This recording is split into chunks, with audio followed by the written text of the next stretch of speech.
Namaste students, myself Dr. Komal Rathod, Assistant Professor, Department of Kumar Vritya, Faculty of Ayurvedic Science, Jyoti Vidyapeeth, Women's University, Jaipur Rajasthan. Students, आज के topic में हम पढ़ेंगे hepatitis के बारे में। हेपेटाइटिस जो है उसके बारे में डिटेल स्टडी शुरू करते हैं। सबसे पहले जानते हैं हेपेटाइटिस होता क्या है। यहाँ पे बात चल रही है वायरल हेपेटाइटिस की। So, viral hepatitis is a systemic disease with primary inflammation of liver by any one of heterogeneous group of hepatotropic viruses. यहाँ पे बता रखा है कि वायरल हेपेटाइटिस जो है वो एक सिस्टमिक डिजीज है, ठीक है। लेकिन जैसे कि नाम से पता चलता है हेपेटाइटिस मतलब हेपेटा मतलब कि लिवर, आइटिस मतलब इन्फ्लेमेशन। सो इन्फ्लेमेशन जब लिवर में पाया जाता है और उसका कारण जो है वो बहुत सारे वायरसेस के ग्रुप होते हैं। तो यहाँ पे जो हेपेटाइटिस है उसके कई सारे टाइप्स जो है हम इस सेशन में पढ़ेंगे। तो यहाँ पे जो लाइन दी है heterogeneous group of hepatotropic virus, तो यहाँ पे हम बहुत सारे हेटेरोजेनस ग्रुपिंग ऑफ वायरस की बात करेंगे जो कि इन लिवर में इन्फ्लेमेशन कॉज करता है। देखिए जैसा कि इस पीपीटी में आपको हेपेटाइटिस के वायरसेस के बारे में बताया। The acute hepatitis is defined as less than 6 months of liver inflammation, and chronic hepatitis indicates an inflammation process which has been present for 6 or more than month। तो अगर acute condition है hepatitis की तो 6 महीने से कम की मानी जाएगी। लेकिन अगर हिस्ट्री जो है लिवर में इन्फ्लेमेशन की वो 6 महीने या उससे ज्यादा की मंथ की है तो हम उसे क्रॉनिक कंडीशन के अंदर लेते हैं। तो यहाँ पे हेपेटाइटिस जो है वो 5 प्रकार का बता रखा है। Hepatitis, hepatitis A virus, hepatitis B virus, hepatitis C, D और ई वायरस। तो अब इनके जो कॉमन सिम्टम्स हैं उनके अंदर आता है लाइक पेशेंट जो है वो कंप्लेन करता है एनोरेक्सिया की। एनोरेक्सिया मीन्स उसे भूख नहीं लगती या वो खाने में रुचि नहीं रखता, अरुचि की कंडीशन आ जाती है भोजन के प्रति। दूसरा होता है मेलेज, फिर होता है डार्क यूरिन, फिर पेल स्टूल, पेलनेस आ जाती है स्टूल में और बॉडी में, क्योंकि जो हेपेटाइटिस है अगर लीवर वर्क नहीं करेगा तो पेशेंट जो है वो जॉन्डिस से भी सफर हो सकता है। तो पेलनेस जो है वो यूरिन और स्टूल दोनों में मिलेगी और पेशेंट का फेस भी और जो स्क्लेरा रीजन है वो भी पेल दिखता है। फिर देन वॉमिटिंग, हेडेक और जॉन्डिस में आपको बता चुकी हूँ। तो ये जो कॉमन सिम्टम्स है ये पांचों प्रकार के हेपेटाइटिस में कॉमनली देखने को मिलती है। अब इनकी ट्रांसमिशन की बात करें तो ट्रांसमिशन जो है हेपेटाइटिस का वो एंटेरिक और पेरेंटल दोनों प्रकार से हो सकता है। एंटेरिक एंड पेरेंटल जो हेपेटाइटिस है उसका क्लासिफिकेशन जो वो वायरल जीनोम पर डिपेंड करता है। जैसे कि हेपेटाइटिस ए वायरस है उसको पिक्रोना वायरस आरएनए सिंगल स्ट्रैंडेड की कैटेगरी में मानते हैं। दूसरा जो हेपेटाइटिस ई है वो हिप वायरस के नाम से आता है, ठीक है, ये भी आरएनए सिंगल स्ट्रैंडेड है। और पेरेंटल वायरस की बात करें, अब देखिए यहाँ पे एंटेरिक और पेरेंटल को समझना जरूरी है। एंटेरिक है मतलब अगर आप आपके फीको ओरल रूट के थ्रू वायरस आपके शरीर में एंटर करता है, और पेरेंटल होता है वो शायद ब्लड के थ्रू अगर आपके शरीर में एंटर करता है तो जो पेरेंटल, तो वो सिस्टमेटिकली हेपेटाइटिस है जो लीवर में ही इन्फ्लेमेशन कॉज होगी।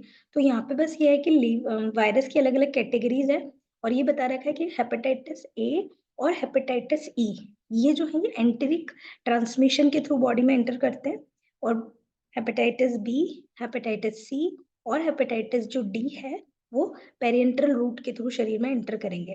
तो जो एंटेरिक वाले होते हैं वो generally single stranded RNA genome वाले होते हैं, और जो पेरेंटल हेपेटाइटिस कॉज करने वाले वायरस हैं वो जनरली तो होते तो आरएनए बेस्ड ही हैं, लेकिन स्पेसिफिकली हेपेटाइटिस बी वायरस जो होता है वो डबल स्ट्रैंडेड डीएनए जीनोम वाला होता है। तो ये क्वेश्चंस भी जो है वो बहुत से कंपटीशन एग्जाम्स में पूछे जाते हैं, इसीलिए ये जनरल इंट्रोडक्शन में मैंने आपको हेपेटाइटिस की डेफिनेशन के साथ बता दिया।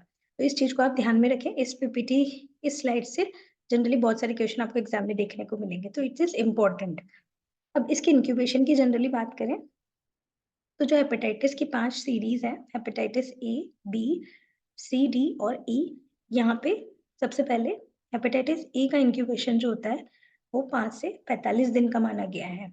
और हेपेटाइटिस जो ई है हिप वायरस के थ्रू होता है, सिंगल स्ट्रैंडेड आरएनए होते हैं उसमें, तो ये 15 से 60 दिन की इंक्यूबेशन पीरियड के साथ इंक्यूबेशन पीरियड रखता है। और हेपेटाइटिस बी वायरस जो है वो 4 महीने मतलब 45 से 160 दिन। हेपेटाइटिस सी वायरस जिसको फ्लेवी वायरस कहते हैं, ये 2 महीने तक चलता है इसका इंक्यूबेशन पीरियड। और हेपेटाइटिस डी वायरस जो है ये डेल्टा एंटीजन से बनता है और इसके 1 से 2 महीने तक इसका इंक्यूबेशन पीरियड रहता है। तो सबसे ज्यादा इंक्यूबेशन पीरियड है, एग्जाम में क्वेश्चन पूछा जाता है वो कौन से वायरस का होता है हेपेटाइटिस कॉज करने के लिए, तो ध्यान रखिए हेपेटाइटिस जो बी है उसका इंक्यूबेशन भी ज्यादा होता है और वो DNA double standard parenteral route के थ्रू शरीर में एंटर करता है। तो it is important to know कि कौन से वायरस का इंक्यूबेशन क्या है और उसका वायरल जीनोम क्या है। ठीक है, देन आगे इसके बारे में हम डिटेल में और पढ़ते हैं आगे।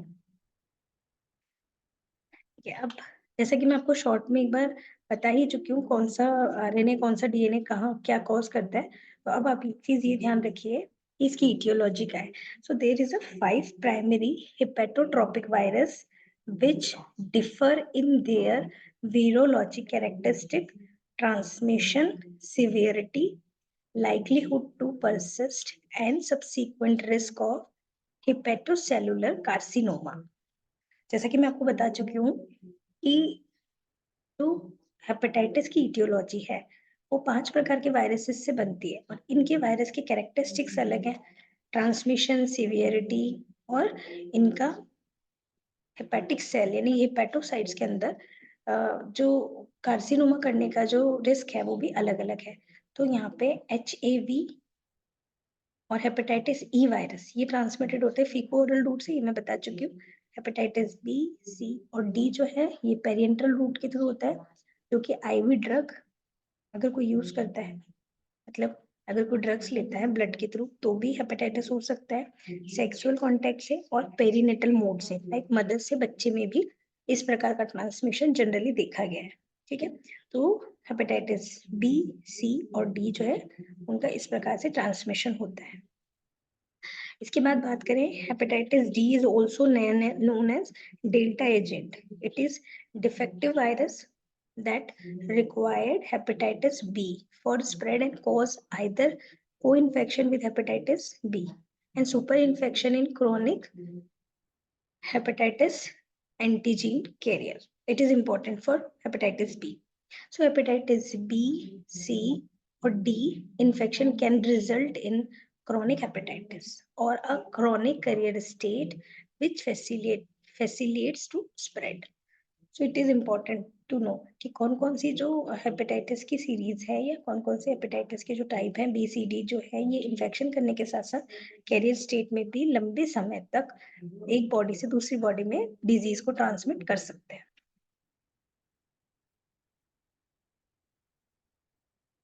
इसके बाद क्लिनिकल मैनिफेस्टेशन की बात करें तो there is a consider overlap in the characteristic clinically course of hepatitis A, B और C. Then pre actress phase जैसे कि मैं आपको बता चुकी हूँ कि जॉन्डिस जो है वो हेपेटाइटिस का एक कैरेक्टरिस्टिक्स है। तो जॉन्डिस जो है वो भी हेपेटाइटिस के थ्रू होता है। तो इसमें भी 3 फेजेस आती है, pre icteric phase and post icteric phase. तो प्री एक्ट्रिक फेज में क्या होता है, pre icteric phase which last approximate 1 week is characterised by headache, anorexia, malaise जो है वो बॉडी पेन को बताया है, बॉडी एग जो होता है उसको बता रखा है, abdominal discomfort, nausea, vomiting, and usually precede the onset of clinically detectable disease. So jaundice and tender hepatomegaly are the most common physical finding and are characteristics of the ictal phase. So prodromal symptoms, particularly in children, may abate during the ictus phase. तो ictus phase के अंदर तो क्या होगा कि children's की physically finding जब आप करते हैं तो ictal phase मिलता है, जबकि प्रीडोमिनल फेज के अंदर ये ज्यादा बीमारी कॉज नहीं करता, लेकिन प्री ictal phase के अंदर आपको डाइजेस्टिव ट्रैक्ट के जो है सिम्टम्स वो यूजुअली देखने को मिलते हैं और वो डिटेक्टेबल भी होते हैं। So asymptomatically or mild non-specific illness without icterus is common with hepatitis A, hepatitis B, and hepatitis C. So especially in young children. So hepatitis enzyme may increase 15-fold to 20-fold, increasingly order में ये बढ़ता ही जाता है. So resolution of hyperbilirubinemia and normalization of the transaminase may take 6 to 8 weeks.